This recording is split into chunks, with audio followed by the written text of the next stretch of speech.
Hey guys, just recently I've had a few of my friends in my tight community reach out to me and they're like, hey, we want you to have a conversation with Onionhead. And Onionhead isn't just Onionhead, that's what his channel goes by. And I will leave a link in the description box where you can go find my friend Andrew, his channel. And so today I'm just going to have a conversation with you basically to get you aware who this guy is. And we'll talk about a few topics. And that'll be it. We're not going to sit here and talk for 2 and 3 hours. We'll probably have a 20, 30-minute conversation and get you aware of my friend Andrew. Hey, Andrew, how's it going, brother? It's good. Thanks for having me, Eric. No problem, man. I do have a few friends who are like they really loved your fan and they really love your conversations about onions. Yeah, so the onions, they came to me in like a fever dream. I realized that there was certain electrical properties associated with foods, and that if I ate amounts of these foods, that a certain effect would happen in my body. And basically, at the time, I had lots and lots of heavy metals in my blood, and I needed a way to counteract that. And I was literally in prayer about it, asking God to please show me how these things were happening in my body, how this sickness and inflammation was. And right at that exact moment, I heard something on the radio say the word orange peel. And I went to myself, I thought, orange peel, what is that? And I thought, I was literally praying for God's guidance at that moment. And I literally had orange peels and I ate one. Immediately, I felt a relief of the inflammatory symptoms I had been experiencing. And then I went outside and I picked some rhododendron bush leaves. And I don't recommend you do this, but I Hmm? just to see if what was going on, if this was reproducible in other plants. And by the way, the peel was extremely bitter. And I immediately associated that bitter with this effect of healing that had come over me. So I went outside, I tried these waxy leaves. I know makes me sound crazy, but I did it. And it's just, you got to experiment with these things. Hmm. And I had this bitter quality again, very strong, and then instant relief of symptoms. And I realized right there that this bitter association was a chemical compound that was doing something in my body to have this effect. Because when I ate um, the James Dean sausage biscuit, preformed microwave crap, it had the opposite effect. It had a attensive quality to it. It gave me increased symptoms of this chronic inflammation that I was experiencing at the time.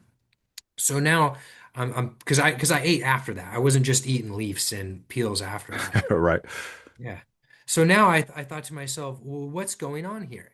And I prayed upon it. And that night, as I was going to sleep, it dawned on me. It just came to me in that half sleep, right before you go to sleep, where you're really suggestible to what's going on around you. You hear things that can be incorporated in your dream, that type of thing. Right. It was like an angel was whispering in my ear and said, it's electrical.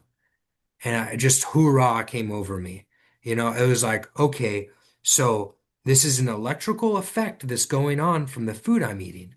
Okay, so what is this electrical effect? Now, the first thing I honed in on was negative and positive electrical forces, because that's something that our physics that we use commonly in society talks about. And I recognize that very instantly, just looking at the electrical outlet of your house, that the positive blade is the one that shocks you. This is literally the electric in everyone's electrical outlet. The negative has no effect, and the grounding is grounds you, right? And that's the round terminal. So there's two blades, the short blade, the long blade, and the round terminal. And so I thought, well, this James Dean sausage patty, you know, the microwave kind or whatever. Right. I Right. had like 300 of them at the time.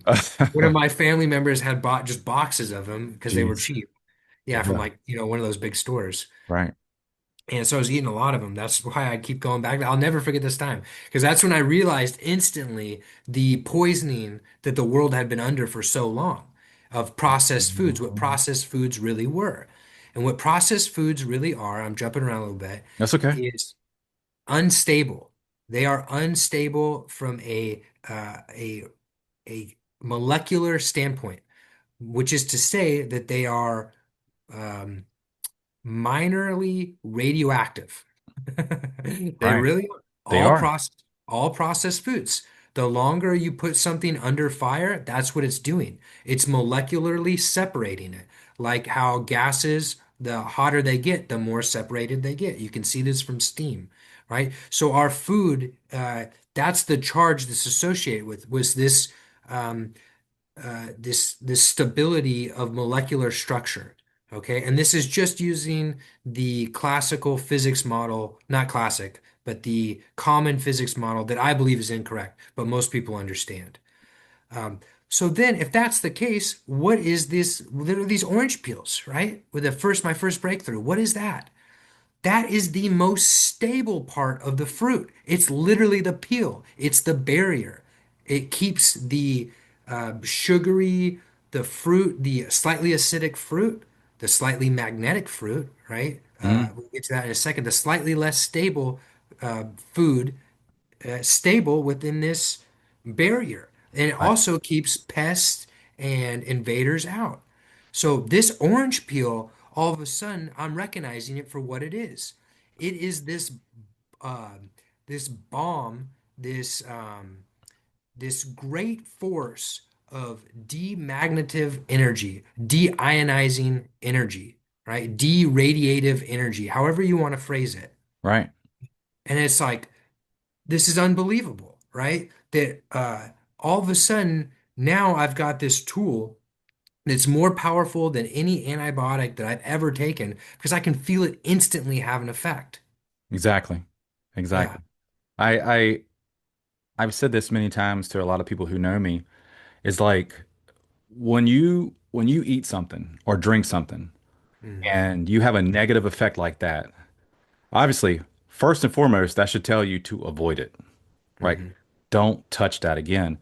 But for me, and probably for you too, you experiment a lot with things that hurt you because you Yeah. what you want to do, you're trying to figure out why. Why is it hurting you? And for me, it's some microscopy and some other things that I do to see how this thing is harming me so quick. Like the second it literally hits your tongue, it's activating something in your body. Matter of Hmm. fact, all the way down to my feet. So I could put something on my tongue, whether it's a beverage or something to eat. And next thing you know, I'm having numbness, tingling, glass-like stabbing sensation in the bottom of my feet, the back of my calves, and all the way up through my neck. Just like Yeah. that. Hmm. You know, it's kind of like sublingual medicine, how some people like, for instance, back in my day, I was treating somebody with chest pain. You know, they're having acute coronary syndrome or they're having a STEMI, ST elevation heart attack. You put something under the tongue called nitroglycerin, and next thing you know, the blood pressure is down. You know what I mean? Like Hmm. that. That's that type of systemic effect that certain foods are having on me. And again, like you said, I always feel this electrical sensation with it, along with it. Hmm. Food, Hmm. electrical. Yeah. So once you understand that food's electrical, right? And again, if you take the classic, well, not the classic, but the commonly understood physics model of positive and negative, and you associate positive with radiative forces and negative with balancing them, then right there, your mind can break through. If you've got fat on your body, that's a store of positive energy, right? Just using this paradigm. I've found it since then. I've found a better paradigm that we can get into very quickly if you want. But so how do you counteract that fat? You can literally work it out of your body with physical activity. And what is that doing? It's taking that positive charge and it's mating it with something else, okay? With that negative energy, right? That negative charge.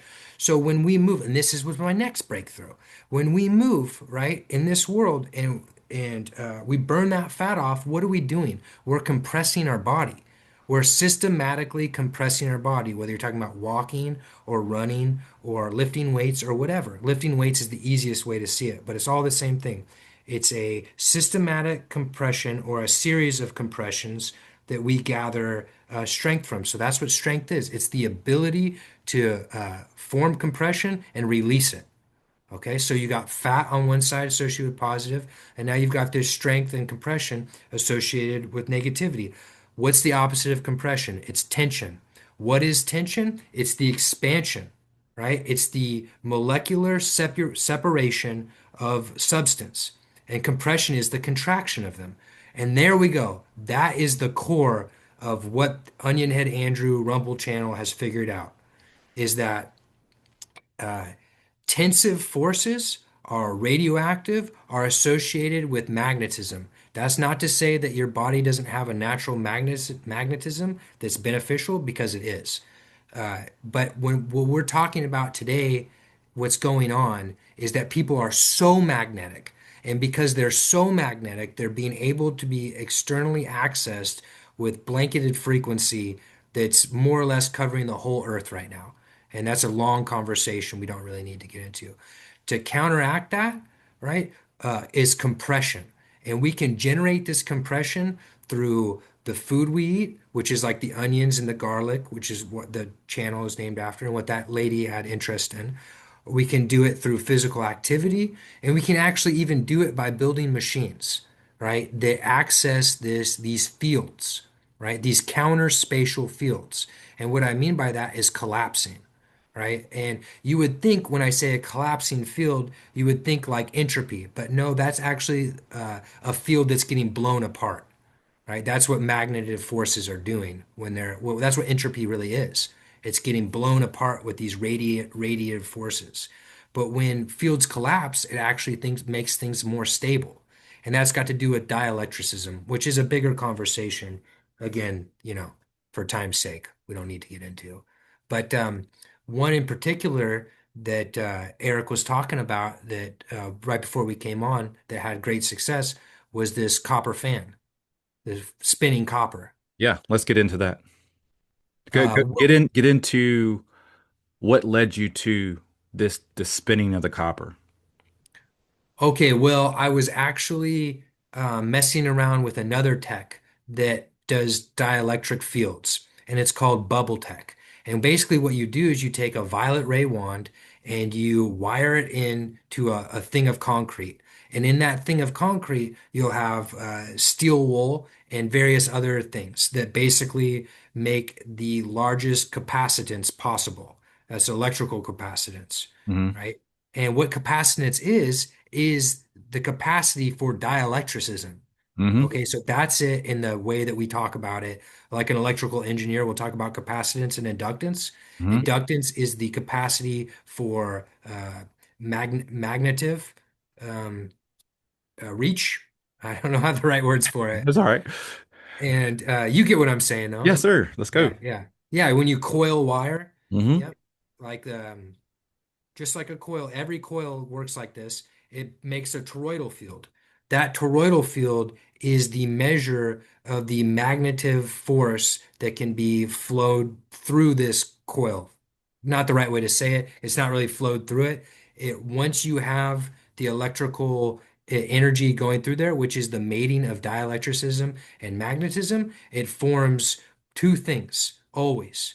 It forms a counterspatial ring which Hmm. is right in the center of it, and then it forms a toroidal field all the way around this counterspatial ring. And the toroidal field is the magnetic force, and the ring, the counterspatial ring, is the dielectric force. So the toroidal field is going out into the environment, and the radially spinning um, dielectric ring is collapsing, right? And those two charges always balance each other. Always. And that's what makes material that we experience, right? Anything we are touching is different balancing of that force. Basically, the harder it is, the more dielectric capacitance it has. All right. Okay. I know that was a lot, but Yeah, good, good, excellent. we are so far behind is because of this dielectric, not understanding this balance of dielectricism and magnetism. But just to keep it simple, because I could just ramble, and I'm sorry, Eric, that I am. It's But okay. it's so fascinating, right? When you break through on this, you understand these things. It's just like the limit is it's not there anymore. But what we do when we take a box fan and we take copper rods and we twist them together and we attach them to the fins of the fan blades or the fan blades, and we spin that. What that does is it creates the radial counterspatial dielectric field, just like is present in any toroidal forms. Uh, so you can take a big section of wire and coil it and run power through it, and you'll get a little dielectric ring to form out of that. And if you take one coil here and one coil here and power them up facing each other, then you'll have a dielectric ring form here and here, more or less. And between those dielectric rings will be this compressive force, right? The same force that's prevalent in orange peels, the same force that's prevalent in onions, all that. So now what we've done is we've taken this thing that we had to wait for the earth to produce, and we produced it ourselves in a less dense substrate. That's what building a box fan and attaching these copper wires twisted to and spinning it does. Has the same effect on your body as eating fresh raw vegetables, just not as potent. I will tell you my small experience with the fan and some of the people in my community. One of the first things that they have noticed was, especially if their environment felt like, what's the word? Where your environment feels like it's against you at the end of the Yeah, day. toxified. Yeah. And they can just make this simple little fan and they have this calming effect to their body. Mhm. And for me,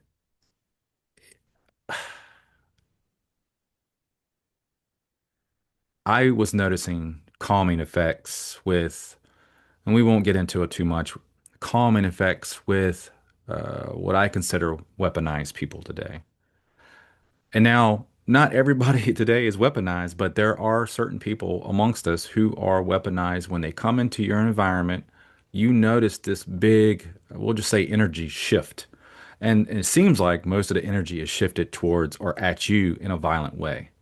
And so, and I've tested this out many a time, and I've had these fans set up when I knew that I was going to get a visit from these particular people.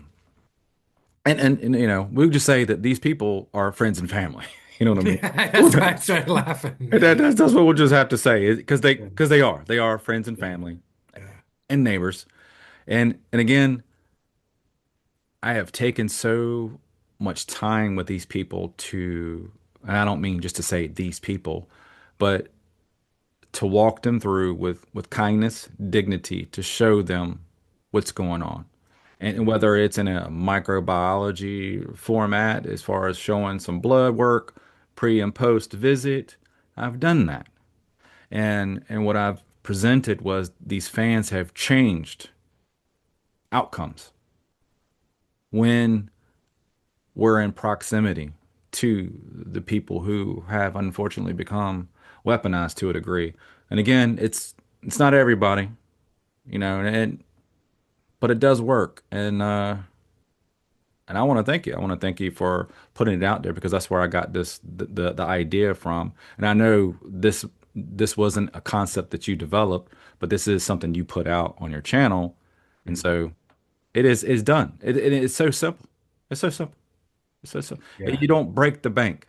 You literally Mhm. can go to Walmart or wherever and buy the cheapest damn box fan you can with plastic fins and buy some cheap small wire, copper soft wire, softer the better, really, so you can handle and manage it. Mhm. And you can just stick them on all those fins. And it's that easy. It's literally that easy to be able to control what you can. And that's kind of what Yeah. we're working with today is control what you can. Just like control what you eat, control what you drink. I Mhm. mean, all these little things can help you in this assault that we're all being a part. All of us are part of this assault system at the end of the day, and the little things you can do to control what you can it goes a long ways these days. And I think, the more you do this, the more you buy time for people, right? Because we are being more and more toxified every day.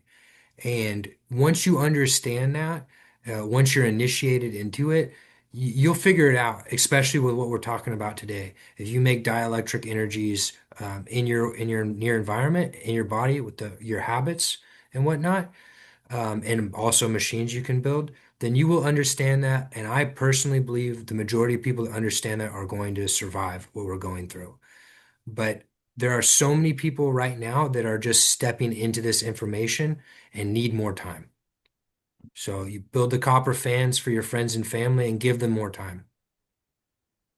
I agree with you. And that's probably a very good place to end for us because, you know, I don't like to overwhelm people.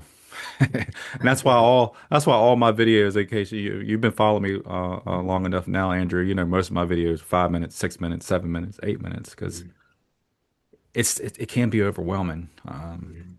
to present, I guess you would say, to present the war.